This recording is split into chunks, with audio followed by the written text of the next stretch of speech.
disfigured, unfortunate, but nonetheless proud community has found a braver, more gallant young champion. Even when they kill me, they can never take the game from a young G. Who lies before us, unconquered still.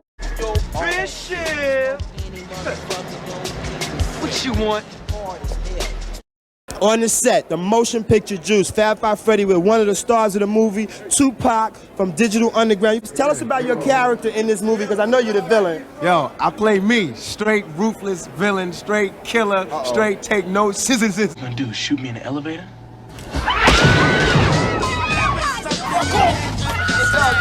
Straight popping partners. Go ahead. You know what I'm saying? Yo, that flavor. Tupac will go ahead and rock this.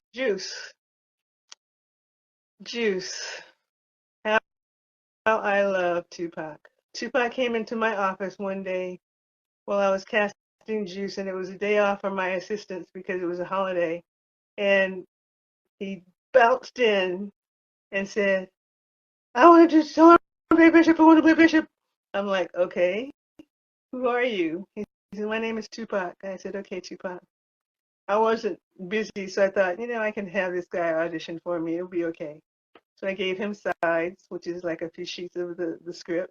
And he went and sat down outside in my office and practiced. So when it was time, I said, just let me know. He knocked on my door. I opened my door, came in, I read with him, and he blew me away. Now, the thing about Tupac is the producers wanted big, masculine, muscle-bound guys like Naughty by Nature, and Tretch was muscle-bound and all that. And I kept telling him, I said, there's just something about the idea of having the heavy play so that he looks like a heavy and that he's muscle-bound and all that. And I said, and I'm thinking to myself, Tupac is this little slight guy, probably all of 5'6", maybe, didn't weigh much. And so when the producers saw him, they laughed. I said, save your laughter, let him audition.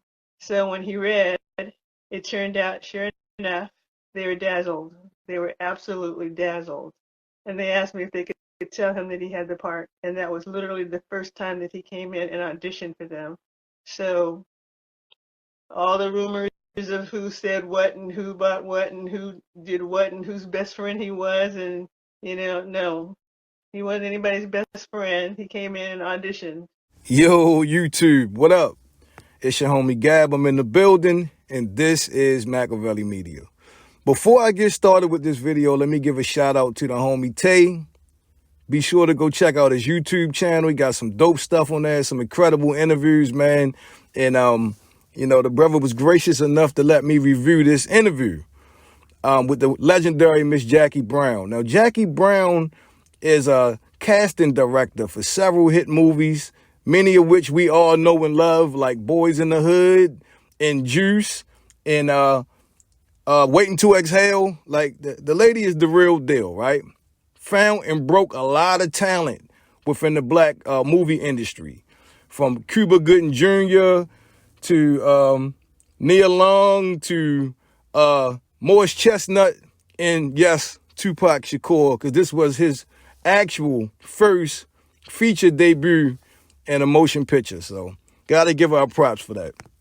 But this interview was so important to me because you have a lot of people that tried to paint the narrative that maybe Tupac was a plant, an industry plant, or a government plant, or somebody that didn't actually work his way to the top. When me personally, I met and knew Tupac way before the fame came. So I know he's a real person. And second of all, we know that Tupac got his career out the mud. He started from the bottom, straight up. Being a roadie for Digital Underground wasn't a lucrative or, a glamorous job. To come in and have to audition for a role with Ernest Dickerson wasn't something that was gifted to him. And Miss Jaki Brown proved that during this interview. She came out and said that Tupac wasn't the right person they had in mind when they established the character Roland Bishop. They wanted somebody big, somebody masculine, somebody that was intimidating, imposing. You know, in their mind, they had the idea of a muscular guy like she considered Tretch from Naughty by Nature, who actually said that, yes, at one point in time, he actually read for the role of Roland Bishop. But what Tupac had, along with his ambition and his integrity, is that he had it. You know, you can't teach it, you can't account for it, but you know it when you see it. Pac had it. Pac had charisma, he had drive, he had presence. You can't teach presence. And once again, man, stars aren't made, stars are born. Let me repeat that. Stars aren't made, stars are born. So to consider that, you know, Tupac wasn't the right type. Tupac wasn't the right guy. He turned out to be the only guy for the role of Roland Bishop. And, it, you know, it catapulted his career through the hemisphere. It set the tone for everything Tupac would do and later become, from other movies to his music. Yeah, definitely it shot him to #1, man. And the movie wasn't a groundbreaking picture. It didn't sell, you know, it didn't make $800 million at the box office. But what it did was it gave Tupac a platform, an industry plan. You know what an industry plan is, bro? Somebody like Drake, who don't write his own music, who came from a white television show. The next thing you know, he's the #1 rapper in the world. That's a plant.